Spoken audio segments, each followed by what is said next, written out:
ರಾಜ್ಯದಲ್ಲಿ ಮತ್ತೊಮ್ಮೆ ಬಾಣಂತಿಯರ ಸರಣಿ ಸಾವಿನ ಪ್ರಕರಣ ನಿದ್ದೆಗೆಡಿಸ್ತಾ ಇದೆ. ಆರೋಗ್ಯ ಇಲಾಖೆ ಹಾಗೂ ವೈದ್ಯಕೀಯ ಶಿಕ್ಷಣ ಇಲಾಖೆಯ ಕಾರ್ಯವೈಖರಿಯನ್ನು ಪ್ರಶ್ನೆ ಮಾಡುವಂತಿದೆ.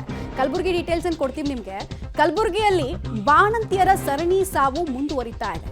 ನೋಡಿ, ಖಾಸಗಿ ಆಸ್ಪತ್ರೆಯಲ್ಲಿ ಚಿಕಿತ್ಸೆ ಪಡಿತಾ ಇದ್ದಂತಹ ತಾಯಿ ಮಗು ಇಬ್ಬರ ಸಾವು ಕೂಡ ಆಗಿದೆ. ಆಕ್ರೋಶಗೊಂಡು ಆಸ್ಪತ್ರೆಯಲ್ಲಿ ಕುಟುಂಬಸ್ಥರು ತಮ್ಮ ಸಿಟ್ಟನ್ನು ವ್ಯಕ್ತಪಡಿಸಿದ್ದಾರೆ. ಬಾಣಂತಿ ಸಬಾ ಪರ್ವಿನ್ ಮತ್ತು ನವಜಾತ ಶಿಶುವಿನ ಸಾವು ಆಗಿದೆ. ಖಾಸಗಿ ಆಸ್ಪತ್ರೆಗೆ ನಿನ್ನೆ ರಾತ್ರಿ ಡೆಲಿವರಿಗೆ ಅಂತ ಅಡ್ಮಿಟ್ ಆದ್ರಂತವರು. ಗರ್ಭದಲ್ಲೇ ಮಗು ಸಾವಿನ ಸಾಧ್ಯತೆ ಇದೆ ಅಂತ ವೈದ್ಯರು ಲೇಬರ್ಗೂ ಮುಂಚೆ ಟೆಸ್ಟ್ ಮಾಡಿದಾಗ ಹೇಳಿದ್ರಂತೆ. ಕೊನೆ ಮೂಮೆಂಟ್ನಲ್ಲಿ ಲೋ ಬಿಪಿಯಿಂದ ತಾಯಿಯ ಸಾವು ಕೂಡ ಆಗಿದೆ. ಬಟ್ ಕುಟುಂಬಸ್ಥರು ಏನು ಹೇಳ್ತಾ ಇದ್ದಾರೆ ಅಂದರೆ, ವೈದ್ಯರು ಆನ್ ಟೈಮಲ್ಲಿ ಚಿಕಿತ್ಸೆ ಕೊಟ್ಟಿಲ್ಲ, ಅವ್ರ ನಿರ್ಲಕ್ಷ್ಯದ ಕಾರಣಕ್ಕೋಸ್ಕರ ಇಬ್ಬರನ್ನು ಕಳ್ಕೊಂಡಿದ್ದೀವಿ, ಇಲ್ಲ ಉಳಿಸ್ಕೊಳ್ಳೋದಕ್ಕೆ ಚಾನ್ಸ್ ಇತ್ತು ಅಂತ ಹೇಳ್ತಾ ಇದ್ದಾರೆ. ನೀವು ನೋಡ್ತಾ ಇದ್ದೀರಾ ದಾಂಧಲೆಗೆ ಒಳಗಾಗಿರುವಂತಹ ಆಸ್ಪತ್ರೆಯ ಸ್ಥಿತಿ ಹೇಗಿದೆ ಅಂತ. ಇದು ಮಹಿಳೆಯ ಕಡೆಯವರು ಆಕ್ರೋಶಗೊಂಡಂತಹ ಪ್ರತಿಬಿಂಬ. ಚೇರು, ಪೀಠೋಪಕರಣ ಎಲ್ಲ ಕೂಡ ಅಲ್ಲಿ ಪುಡಿಗಟ್ಟಿದ್ದಾರೆ. ಹಾಗೂ ವೈದ್ಯರ ವಿರುದ್ಧ ಕೂಡ ಕ್ರಮ ಆಗಬೇಕು ಅಂತ ಹೇಳ್ತಾ ಇದ್ದಾರೆ. ಬಟ್ ಏನೇ ಆಗಲಿ, ಬಳ್ಳಾರಿ, ಬೆಳಗಾವಿ, ಕಲಬುರಗಿಯಲ್ಲಿ ನಿರಂತರವಾಗಿ ಬಾಣಂತಿಯರು ಉಸಿರು ಚೆಲ್ತಾ ಇರೋದು ನಿಜವಾಗ್ಲೂ ಆಘಾತಕಾರಿ ಬೆಳವಣಿಗೆ ಆಗ್ತಾ ಇದೆ. ಇಲ್ಲಿ ಲೋ ಬಿ ಪಿ ರೀಸನ್ ಅಂತ ಹೇಳ್ತಾ ಇದ್ದಾರೆ. ಬಟ್ ಟೆಸ್ಟಿಂಗ್ನ ಟೈಮ್ನಲ್ಲಿ ಏನು ಅಶ್ಯೂರೆನ್ಸನ್ನು ಕೊಟ್ಟಿದ್ರು, ಮತ್ತು ಟ್ರೀಟ್ಮೆಂಟ್ ಅವ್ರಿಗೇನಾದರೂ ಹಿಂದೇನಾದರೂ ಹೆಲ್ತ್ ಪ್ರಾಬ್ಲಮ್ಸ್ಗಳಿದ್ವಾ, ಅದನ್ನು ಅಡ್ರೆಸ್ ಮಾಡೋ ಕೆಲಸ ಆಗಿದ್ವಾ, ಮಗು ಸಾವನ್ನಪ್ಪೋದಕ್ಕೆ ರೀಸನ್ ಏನಾದರೂ ಕೊಡಬೇಕಲ್ವಾ, ಸೊ ಅದನ್ನೆಲ್ಲ ಕೊಟ್ಟಿದ್ರಾ, ಕನ್ವಿನ್ಸಿಂಗ್ ಕಾರಣಗಳು ಇತ್ತಾ ಅನ್ನೋದು ಪ್ರಶ್ನೆ. ಡೀಟೇಲ್ಸ್ ಕೊಡ್ತಾರೆ. ನೇರ ಸಂಪರ್ಕದಲ್ಲಿ ಮತ್ತೆ ಜಾಯ್ನ್ ಆಗ್ತಾ ಇದ್ದಾರೆ ಪ್ರವೀಣ್. ಈಗ ಈ ತಾಯಿ ಮಗು ವಿಚಾರದಲ್ಲಿ ಆಸ್ಪತ್ರೆ ವೈದ್ಯರು ಏನಾದರೂ ಎಡವಿದ್ರು ಅಂತ ಏನಾದರೂ ಅನಿಸ್ತಾ ಇದೆಯಾ? ಕುಟುಂಬಸ್ಥರು ಮಾಡ್ತಾ ಇರುವಂತಹ ಆರೋಪ ಏನು? ಸ್ಥಳಕ್ಕೆ ಯಾರ್ಯಾರು ಬಂದಿದ್ದಾರೆ? ಕಂಪ್ಲೇಂಟ್ ಏನಾದರೂ ರಿಜಿಸ್ಟರ್ ಆಗಿದೆಯಾ?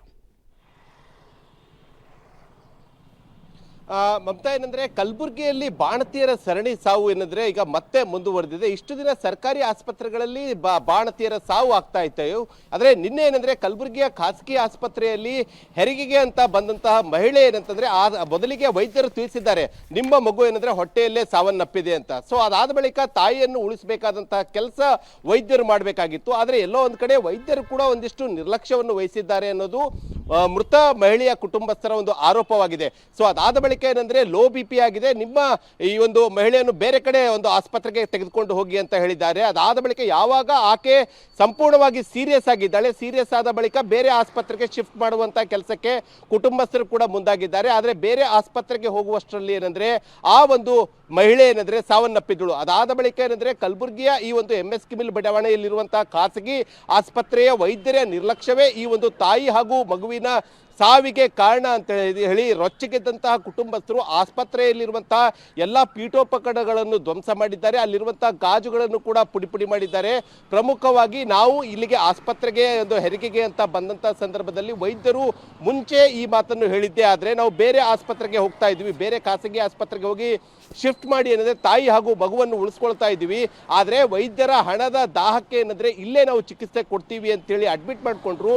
ಅಡ್ಮಿಟ್ ಮಾಡಿಕೊಂಡ ಬಳಿಕ ಯಾವಾಗ ಮಗು ಸಾವನ್ನಪ್ಪಿದೆ ಅಂತ ಗೊತ್ತಾಯ್ತು, ಯಾವಾಗ ಮಹಿಳೆ ಸೀರಿಯಸ್ ಆಗಿದ್ದಾಳಂತೆ ಗೊತ್ತಾಯ್ತು, ಆವಾಗ ಬೇರೆ ಆಸ್ಪತ್ರೆಗೆ ಹೋಗಿ ಅಂತ ಹೇಳಿ ಇವರು ಏನಂದ್ರೆ ನಿರ್ಲಕ್ಷ್ಯ ವಹಿಸಿದ್ದಾರೆ ಅಂತೇಳಿ ಕುಟುಂಬಸ್ಥರು ಆರೋಪ ಮಾಡ್ತಾ ಇದ್ದಾರೆ. ಆದ್ರೆ ಇಲ್ಲಿವರೆಗೂ ಕೂಡ ಮೃತ ಮಹಿಳೆಯ ಕುಟುಂಬಸ್ಥರು ಕೂಡ ಆಸ್ಪತ್ರೆಯ ಮೇಲೆ ಇಲ್ಲಿವರೆಗೂ ಯಾವುದೇ ಪ್ರಕರಣವನ್ನು ದಾಖಲಿಸಿಲ್ಲ.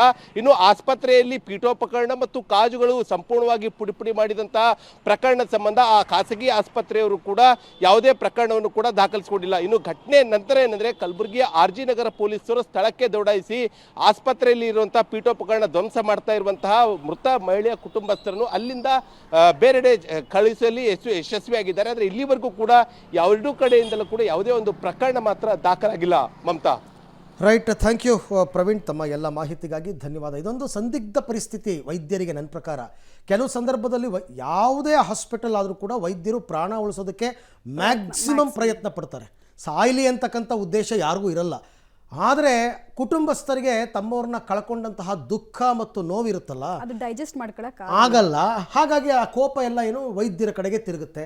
ನೀವು ಹೋಗ್ಬಿಟ್ಟು ಆ ಹಾಸ್ಪಿಟ್ಲು ಧ್ವಂಸ ಮಾಡಿಬಿಟ್ಟು ಬಂದರೆ ಯಾರಿಗೆ ಲಾಸ್, ಯಾರಿಗೆ? ಆ ಥರ ಆಗಲ್ಲ. ಬಟ್ ಎನ್ಕ್ವೈರಿ ಆಗಬೇಕು, ಏನಾಗಿತ್ತು ಅಂತಂದ್ಬಿಟ್ಟು ನಿಜವಾದ ಕಾರಣ ಏನು ಅಂತಕ್ಕಂಥದ್ದು ಗೊತ್ತಾಗಬೇಕು.